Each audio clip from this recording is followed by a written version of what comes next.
ጤና ይስጥልን እንዴት ቆያችሁ? እንግዲህ በአብዛኞቹ የሀገሪቱ ክፍሎች በተለይ ከክረምቱ መውጣት ጋር በተያያዘ የወባ ስርጭት በከፍተኛ ሁኔታ ይገኛል። እንግዲህ ወደ ደቡብ አካባቢ የተለያዩ መረጃዎች ማየት እንደምንችለው የሕክምና አገልግሎት መስጫ ተቋማቶች በተገልጋይ ፍሰት በመጨናነቅ አገልግሎት ከሕክምና ተቋም ውጭ ሁላ እየተሰጠ ያለበት ሁኔታ እንዳለና ሞት በከፍተኛ ሁኔታ እየተመዘገበ እንዳለ አንዳንድ መረጃዎች ማየት እንችላለን። ይህን የወባ ስርጭት ለመቆጣጠር መንግስት እንደ መንግስት እየሰራቸው ያሉ ስራዎች የሚደነቁ ቢሆንም ከዚህ በላይ ከፍተኛ ትኩረት እንደሚፈልግ አመላካች ነገሮች አሉ። ከዛ በዘለለ ግን የወባ ስርጭት ለመቆጣጠር የህብረተሰብ ተሳትፎ በእጅጉ ወሳኝ እንደሆነ ግልጽ ነው። ስለዚህ የወባው ስርጭት ከመከላከል አንጻር ህብረተሰቡ አጋላጭ ሁኔታዎች ለመከላከል ከመንግስት ጋር በመሆን ንቁ ተሳትፎ ማድረግ እንደሚጠበቅባቸው መልእክቴ ማስተላለፍ እፈልጋለሁ። ከዛ ባለፈ ግን ለሕክምና ባለሙያዎች በተለይ የበሽታው ስርጭት በዚህ ሰዓት ከፍተኛ ከመሆኑ አንጻር በሽታው እንደዚህ ኢንደሚክ አካባቢዎች ወይም ደግሞ አውትብሬክ ያለባቸው አካባቢዎች ወደ ሕክምና ተቋም ሲመጡ እነዚህ ፌብራይል ኢልነስ ምልክቶች ይዞ ሲመጡ ወባ ክሊኒካሊ የማከም ሁኔታ ቢኖር ብዙ ሞትም ብዙ ኮምፕሊኬሽን ወይም ውስብስብ የጤና ችግር መከላከል እንደሚቻል ወይም መቀነስ እንደሚቻል መግለጽ እፈልጋለሁ። እንግዲህ ብለድ ፊልም እና አርዲቲ ነው ላቦራቶሪ አካባቢ እየተሰጡ ያሉ አገልግሎቶች ወባን በሽታ ለመለየት። እነዚህ ህክምናዎች ወይም ላቦራቶሪ ምርመራዎች ስናስብ ሴንሲቲቪቲ የሚባል አለ፣ ስፔሲፊሲቲ የሚባል ነገር አለ። ሴንሲቲቪቲ ባጭሩ ያለውን በሽታ አለ የማለት አቅም ሲሆን ስፔሲፊሲቲ የሚባለው የሌለውን የለም የማለት አቅምን የሚያሳይ ነው። እነዚህ ላቦራቶሪ ዲያግኖስቲክ ቱሎች የተወሰነ ደረጃ ያላቸው ማግኘት አቅም ያላቸው ናቸው። የማግኘት አቅማቸው ደግሞ አፌክት የሚያደርጉ ወይም ደግሞ ዲተርማይን የሚያደርጉ ሌሎች ፋክተሮች አሉ። ምሳሌ ከአንድ ሰው የወባ ምልክት ይዞ ከመጣ ሰው ደም ተወስዶ ሲመረመር ወባን አምጪ ተህዋሶ ለማግኘት አዳጋች የሚያደርጉ ምክንያቶች ከሚባሉት ውስጥ አንዱ ቴክኒካል ስኪል ነው። የላቦራቶሪ ባለሙያው ቴክኒካል ስኪል።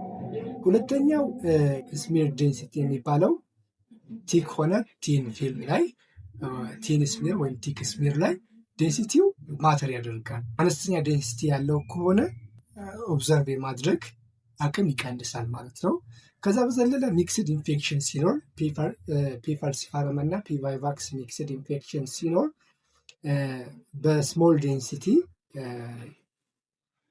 አይደንቲፋይ የማድረግ አቅም አነስተኛ ይሆናል ማለት ነው። ከዛ ውጭ ፒቫይቫክስ በብዛት እንግዲህ ደቡብ አካባቢ እንደ ኢትዮጵያም በብዛት ፕላዝሞዲየም ቫይቫክስ የሚባለው ስፔሽስ ነው የወባ አምጪ ተህዋሱ።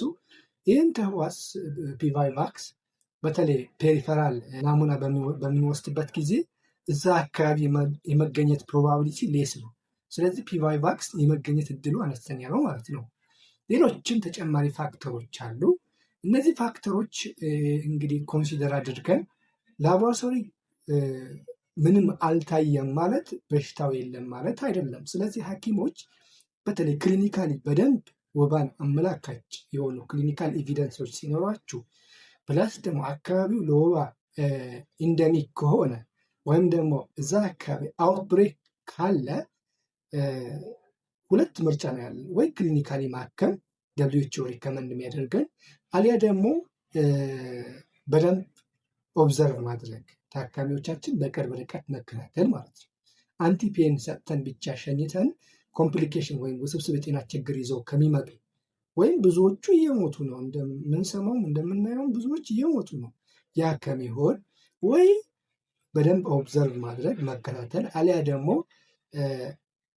ክሊኒካሊ ማከም ነው የሚያስፈልገው ማለት ነው። አንቲፔን ወይም ማስለፊያ ብቻ ሰጥተን ከምንልካቸው እና ኮምፕሊኬትድ ማለት ዲቨሎፕ ከሚያደርጉ ወይም ደግሞ ከሚሞቱ በዛ ወይ ብንከተል አሪፍ ይመስለኛል።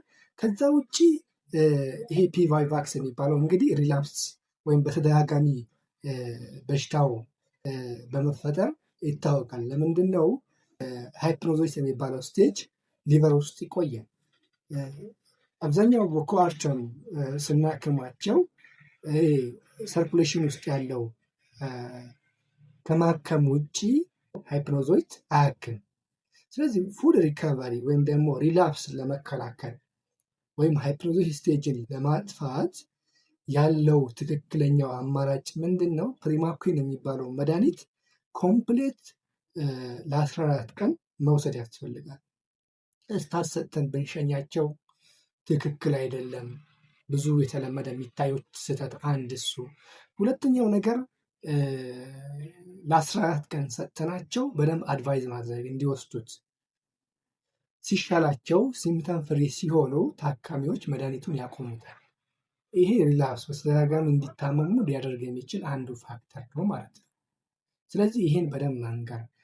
እዚህ ውስጥ በደንብ ጥንቃቄ ማድረግ ያለብን ምንድን ነው? ፕሪማኩዊን የሚባለው መድኃኒት የጎንዮሽ ጉዳቱ ሄሞላይሲስ የሚባለው ሲቪር አኒሚያ መፈጠሩ ነው። ይህን መድኃኒት ስንወስድ በተለይ ከ3 እስከ 8% የሚሆኑ ጥናቶች እንደሚያሳዩት ኢትዮጵያ ውስጥ ይሄ ጂ6ፒዲ የሚባለው ኢንዛይም ቀይ የደም ሴሎቻችንን ከአደጋ የሚከላከለው ወይም ደግሞ ከኦክሲዴቲቭ ስትረስ የሚከላከለውን ኢንዛይም ዴፊሽንሲ ያላቸው ሰዎች አሉ። በእነዚህ ሰዎች ይህን መድኃኒት ሲወስዱ ሄሞላይሲስ ወይም ቀይ የደም ሴል እንዲሞቱ ዲስትራክት እንዲያደርጉ ያደርጋል። ይሄ ያደረገ ማለት ደግሞ ከባድ የሆነ የደም ማነስ እንዲፈጠርና ወደ ሞት ሊያመራ ይችላል ማለት ነው። ስለዚህ ታካሚዎቻችን እንግዲህ አብዛኛዎቹ ላቦራቶሪ ሴቲንጎች ይሄን ጂ6ፒዲ የሚባለው ኢንዛይም ምርመራ ስለሌለ ስንሰጣቸው አድቫይዝ አድርገን በደንብ መክረን ምልክቶች የዚህ ሳይድ ኢፌክት የዚህ መድኃኒት ሳይድ ኢፌክት አመላካች የሆኑ ምልክቶች ሲኖራቸው ቶሎ ወደ ሕክምና እንዲመጡ ነገርናቸው መላክ አለብን። እንደ ድካም የመሳሰሉ አይን ቢጫ መሆን፣ ሌሎችም ተያያዥ ምልክቶች ካሉ ነግረን ወደ ቤት መሸኘት አለብን። መድኃኒቱ ኮምፕሌትሊ እንዲወስዱ መምከር አለብን። ያ ካልሆነ መመላለሱ አይቀርም። ሌላው በሽታው እንዲመለስ የሚያደርጉ ድጋሚ ኢንፌክትድ መሆን ማለት ነው። ድጋሚ ኢንፌክትድ የሚሆነው እንግዲህ አካባቢ ወይም አጋላጭ የሚባለውን ለእነዚህ አኖፈለስ ሞስኪቶ ሴቷ የወባ ትንኝ መራቢያ ቢሆኑ አካባቢ ላይ ያሉ ነገሮችን አለማስወገድ ነው። እነዚህ ባለማስወገድ ምክንያት ድጋሚ ኢንፌክሽን እንዲፈጠር ወይ ሪኢንፌክሽን እንዲፈጠር አስተዋጽኦ ያደርጋል ማለት ነው። ስለዚህ በደንብ መምከርና በደንብ መግባባት ያስፈልጋል የሚለው መልእክቴ ነው።